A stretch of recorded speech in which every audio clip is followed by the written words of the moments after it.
Are you planning a trip to Italy? Well, you're in luck because today in this video, you're going to learn the most important don'ts when traveling to Italy.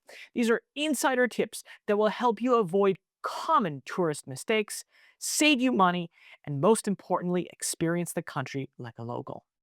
And stay tuned to the end to learn everything from planning the perfect itinerary without exhausting yourself, to booking hotels and trains at the right time, to avoiding overpriced tourist trap restaurant and understanding cultural norms around food, tipping, and how to dress. Mhm. This video will cover everything that you need to know to make your Italian vacation smoother, more authentic, and truly unforgettable. Hi everyone, I'm Rick. And I'm Andrea, and we are the travel addicts. We live in Italy and we travel around the country all the time. For this reason, we like to share with you our knowledge about Italy. So let's begin.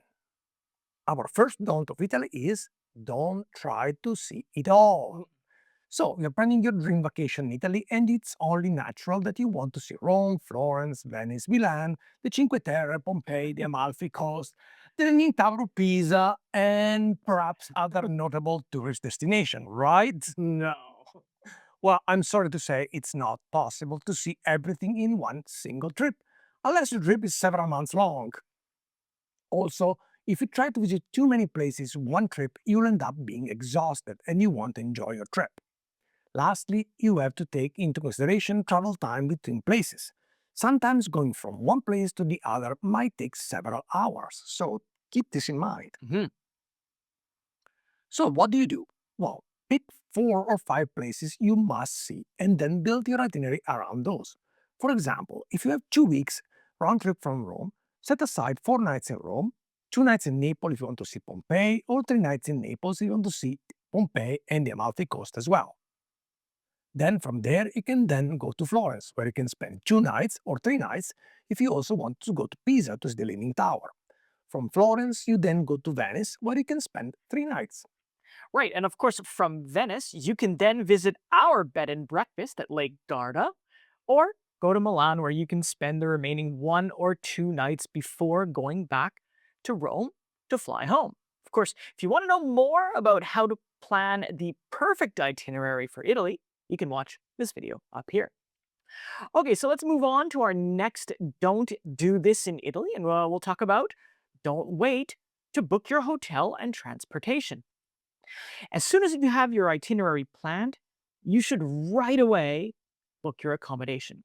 Please don't wait till the last minute to book your hotel. I mean, the good hotels fill up quickly, and if you wait too long, you won't have a good selection. Trust us.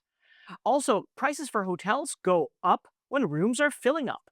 So, in order for you to get a good price, you need to book in advance.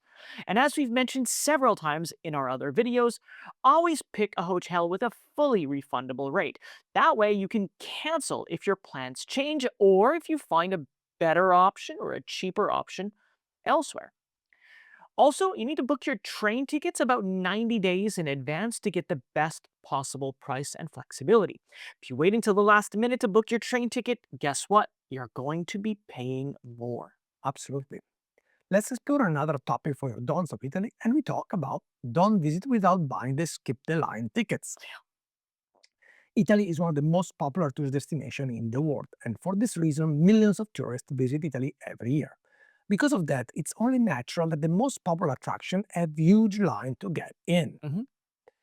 Places like the Vatican Museum, the Colosseum in Rome, the Uffizi Gallery in Florence, or St. Mark's Basilica and the Doge Palace in Venice are usually very busy, and you might end up waiting in line for hours to get your ticket.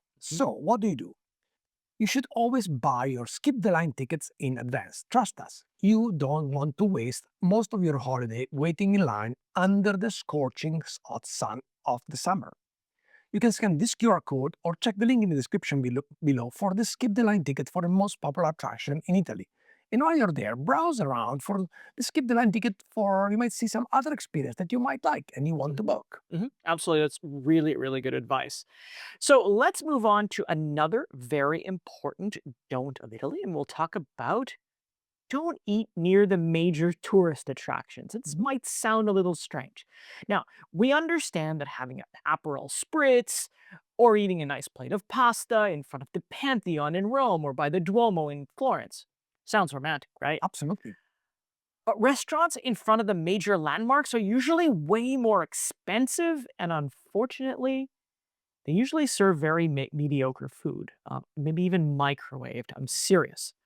Also, stay away from the restaurants that have the huge menus with the big flashy pictures of every possible Italian item, or those that say menu turistico. Again, those target tourists, and they usually serve subpar food at a premium price.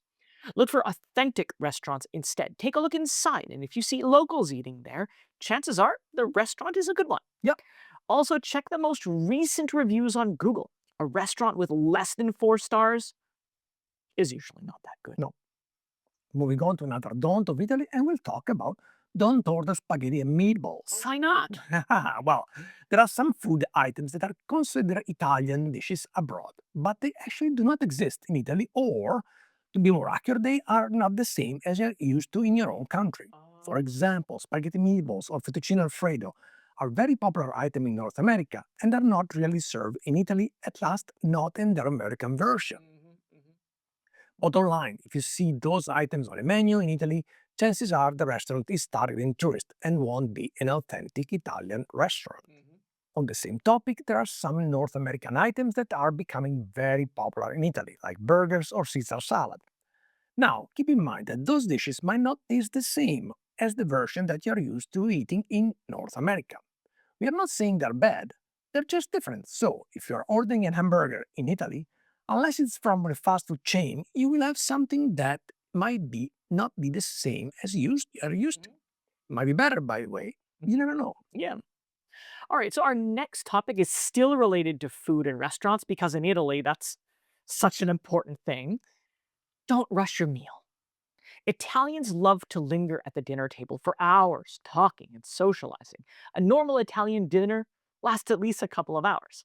I mean, we're not saying we eat for 2 hours, but we do sit and chat with our friends while sipping a glass of wine or a digestif. For this reason, the waiter will never bring you the bill unless you ask. Actually, it would be considered really rude if the bill came without you asking first. So when you're having dinner in Italy, don't rush. Just embrace the Italian culture. Sit, chat, socialize. You won't be disappointed. Now, we mentioned that Italians sit and talk and sip wine, and this is true, but they enjoy alcohol in moderation. Now, being drunk in Italy is considered rude and disrespectful and can get you a fine, so just be aware. Yep. Moving on to another don't of Italy, and we talk about don't tip like you're in America. No. Tipping is not required in Italy because people and the service industry work for a salary.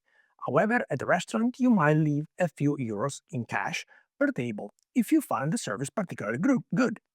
€5 are way more than enough for the entire table, usually.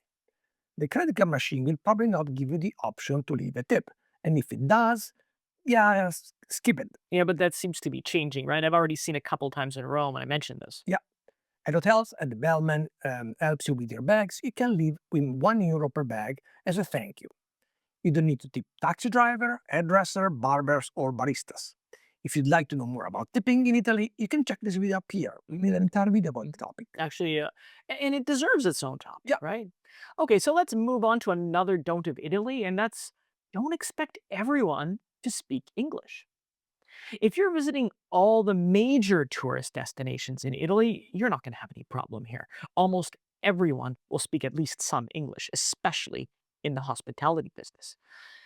Now, if you're exploring the countryside or travel to some less popular towns, well, you might find that a lot of folks don't speak any English at all, especially the older generation. However, Italians are very friendly, especially if you make an effort, and they will do everything possible to make you or help you understand. Also, don't forget that you can use your phone's translator to help you get through this. moving on to our next don't of Italy, and we'll talk about don't dress like you're at the beach when you're not at the beach. But why not? Well, you see why. First thing, Italy is not a tropical country. Winter, spring, and falls are cold, while summer is very hot. So don't just assume that you can walk around in shorts and t-shirt year-round in Italy. Check the weather and the temperature online for the season you are visiting to avoid surprises, especially at night. Second, we mentioned this in almost every video. You will have to wear clothes that cover your shoulders and knees if you want to visit most churches and some museums in Italy. So, no tank tops or very short shorts.